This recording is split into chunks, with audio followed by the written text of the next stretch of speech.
Buenas noches, maestro. Estos son los temas que me tocaron a mí exponer. Modelos económicos procedentes de los años 70 y 80. Este apartado de la segunda unidad se abocará a exponer las características y aspectos más sobresalientes de los modelos económicos que surgieron en los años 70 y 80, los cuales pueden ser entendidos como patrones de acumulación o modalidades del proceso de reproducción de capital en una época históricamente determinada. Estos modelos tenían por ser objetivo usando los efectos de la política. Dice, sustitución e importaciones. El modelo de sustitución de importaciones según Niveles 2012 y Valdés 2017 es un conjunto de políticas económicas sociales que surgen después de la Revolución Mexicana a mediados de los años 30 y principios de los 40, y sus principales precursores fueron los presidentes Lázaro Cárdenas y Manuel Ávila Camacho.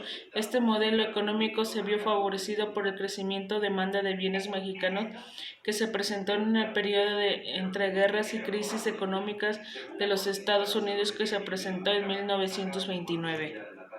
Desarrollo estabilizador. El modelo de desarrollo estabilizador según Niveles 2012 y Zorrilla 2003 surge a mediados de la década de los 50 durante los sexenios de Adolfo Ruiz Cortines, Adolfo López Mateo, Gustavo Díaz Ordaz y Luis Echeverría. El objetivo de esta nueva política económica era subsanar los efectos devastadores que había traído el modelo económico anterior, modernizando la tecnología e incentivando la inversión extranjera.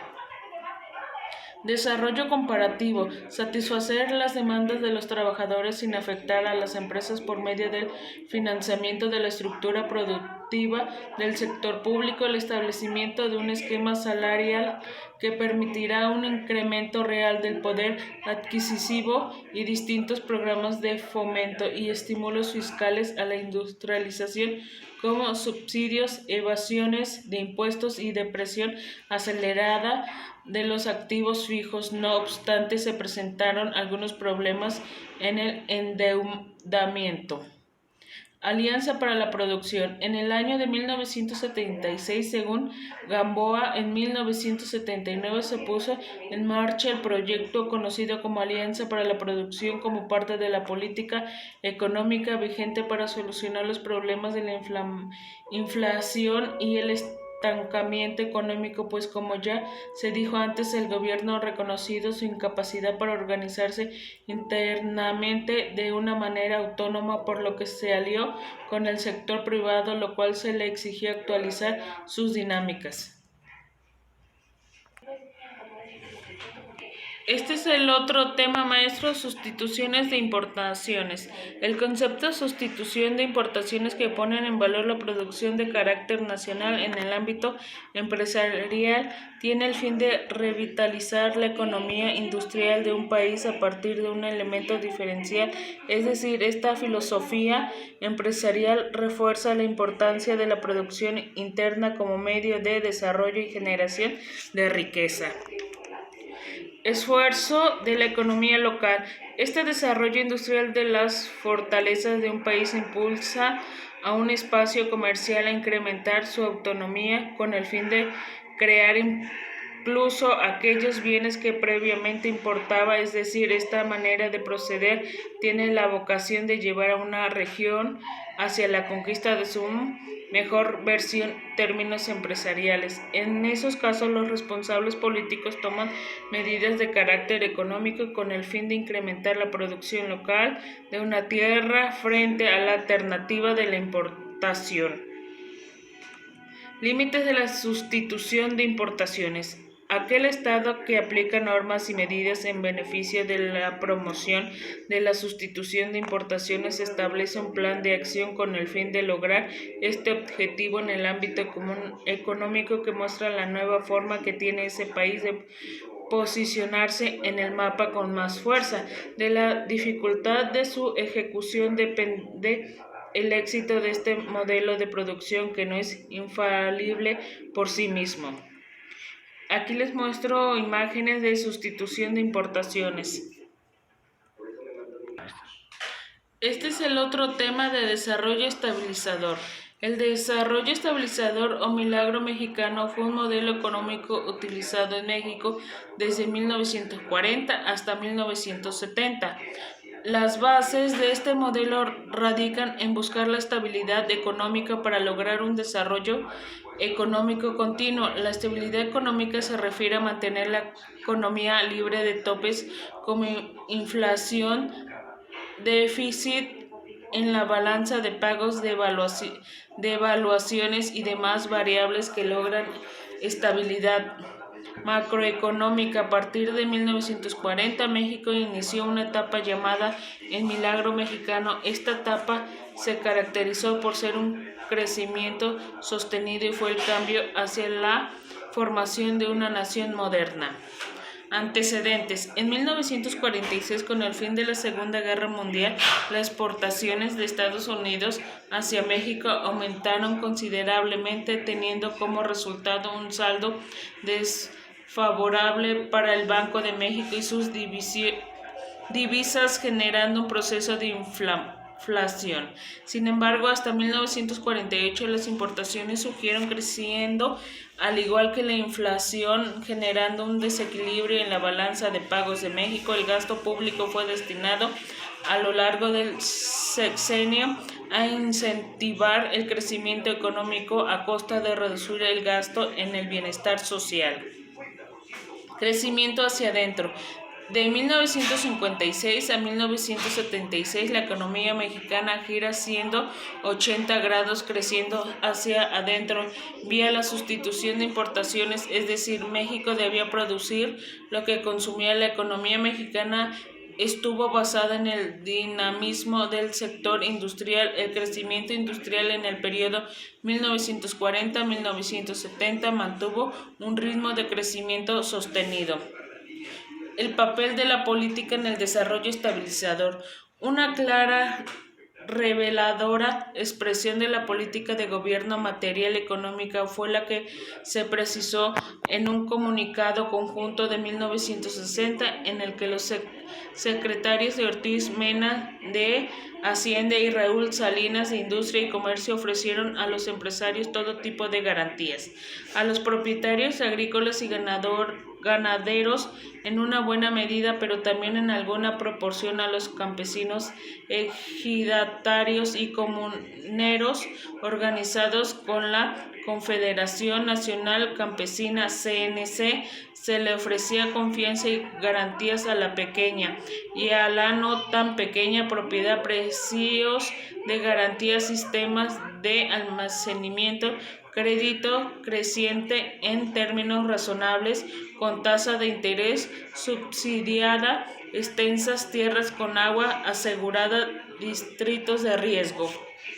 Conclusiones. La etapa del desarrollo estabilizador es la continuación de una política proteccionista y de gran intervención de Estado como agente económico, con la promoción del sector industrial iniciada en los años posteriores a la Revolución Mexicana y a la Segunda Guerra Mundial.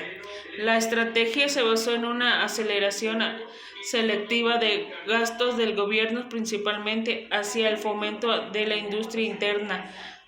Se decidió no utilizar la tasa de cambio como mecanismo de ajustes al desequilibrio externo, aceptándose a la continuidad del mismo y apoyándose principalmente en la capital extranjera, inversión extranjera directa y deuda externa como fuente de financiamiento del déficit en cuenta corriente de la balanza de pagos. Este es el otro tema maestro, modelo de alianza para la producción. El modelo de alianza para la producción fue una de las estrategias utilizadas por el presidente mexicano José López Portillo como medida ante la crisis económica de 1976. Ante el descontento popular, los presidentes Echeverría y López Portillo adoptaron medidas de tipo fiscal que prácticamente dejaron en bancarrota a la hacienda pública. Antecedentes. Cuando el presidente López Portillo asume el poder, recibe un país altamente endeudado. México estaba hipotecado a la inversión extranjera en sus sectores más productivos y era el dependiente de las importaciones como medida de abastecimiento de su población. El modelo de Alianza para la Producción de 1976 fue denominado como Acuerdo Alianza Popular Nacional y Democrática para la Producción. Con este López Portillo hizo un llamado a los empresarios mexicanos a sumar esfuerzos para reactivar la economía del país. Ventajas. Hubo un alto crecimiento de actividad económica. La banca internacional apostó por invertir en México. Con la reforma política se fomentó el desarrollo de partidos opositores. Se modernizó gran parte de la industria como la petrolera. Aumentó el empleo. Desventajas. Al final del mandato de López Portillo, México tenía una deuda externa de 76 millones de dólares. De esta deuda, el 80% pertenecía al gobierno, mientras el 20% a entidades privadas. El sector petrolero fue el único que daba frutos económicos. Se devaluó la moneda, el Banco de México se retiró del mercado de cambios, aumentó la inflación. Y por último, este es el último tema de desarrollo compartido. De 1970 a 1976, México fue testigo de una política económica que se conocía como el desarrollo compartido. El presidente Luis Echeverría buscaba devolver al país la estabilidad económica que había perdido. Entre las medidas tomadas estuvo la creación de programas de fomento, estímulos fiscales, subsidios, evasiones de impuestos, depreciación acelerada de los activos fijos. Objetivos del desarrollo compartido: reducir la deuda externa de la nación, entregar al sector obrero dentro de todos los sectores de producción, acabar con la desigualdad social, darle vida nuevamente a la actividad económica. Para ello se buscaba modernizar la industria, logrando de esta forma una mayor productividad. Logros del desarrollo compartido: mayor apoyo al sector industrial privado por parte del gobierno nacional, estimular la producción de bienes de capital, la apertura del Instituto de Fondo Nacional de la Vivienda para los trabajadores, que le dio la oportunidad a los obreros de comprar viviendas o remodelar las ya adquiridas. Efectos negativos: México entró en recesión a pesar de los efectos positivos que habían tenido el desarrollo estabilizador. El desarrollo compartido llevó a México nuevamente a la recesión económica. El Producto Interno Bruto registró el crecimiento más bajo desde 1959. El peso se desplomó al final del sexenio de 12.50 a 70 pesos por dólares. El final. En el año 1976, la economía mexicana llega al punto final de una crisis que aumentó la pobreza y deficiencia en la calidad de vida de los ciudadanos. Todos estos elementos negativos hicieron que México sufriera una caída general de actividad económica y la reducción del ingreso por capital. Eso es todo, muchísimas gracias.